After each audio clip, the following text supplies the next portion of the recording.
इस आदमी को पीछे से वार करके किसी ने मार डाला। तो इन तीनों में से ही कोई उसका कातिल है। तो क्या आप बता सकते हो कि इन तीनों में से किसने उसे मारा है?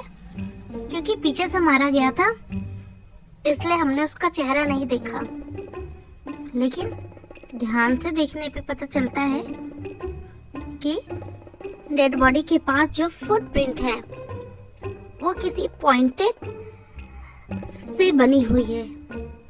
तो पॉइंटेड, यहाँ पे हील सिर्फ इस लेडी ने पहनी है जिसका नाम है सोफी, क्योंकि बाकी ने शूज पहने हैं और शूज के जो फुटप्रिंट है वो इस तरीके से नहीं बनेंगे। पॉइंटेड जो यहाँ आपको दिख रहा है फुटप्रिंट डेड बॉडी के पास, वो सिर्फ इस सैंडल से बन सकते हैं जो पॉइंटेड हील की है।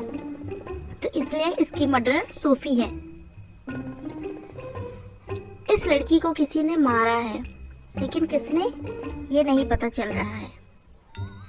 तो बहुत सोचने पे इन तीनों पे शक होता है, लेकिन इन तीनों से पूछताछ करने के बाद भी हमें नहीं पता चलता कि किसने उसे मारा है, क्योंकि तीनों ही अपने आप को इनोसेंट प्रूव कर रहे हैं। लेकिन मर्डर तो तीनों में से ही कोई एक है। तो जैसे कि हमने डेड बॉडी को देखा था, डेड बॉडी के पास पड़ा था एक ईयर रिंग, और यहाँ पर आर्या के कान से वो ईयर रिंग मिसिंग है। इसका मतलब कि वो ही कातिल है। यहाँ आप बोर्ड देख सकते हो। इस बोर्ड में किसी ने जिराफ का जो फिगर है उसे स्क्रैच कर दिया, लेकिन किसने, ये हमें नहीं पता।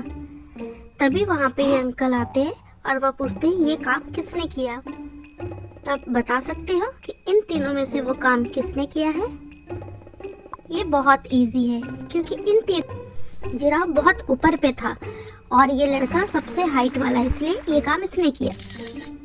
ये एक बहुत ही फेमस एक्ट्रेस है, तो इससे बहुत लोग मिलने आते हैं और एक दिन अचानक इसका मर्डर हो जाता है। तो आप क्राइम सीन को देख के बता सकते हो कि इसने अपने आप को खुद से मारा है या फिर इसने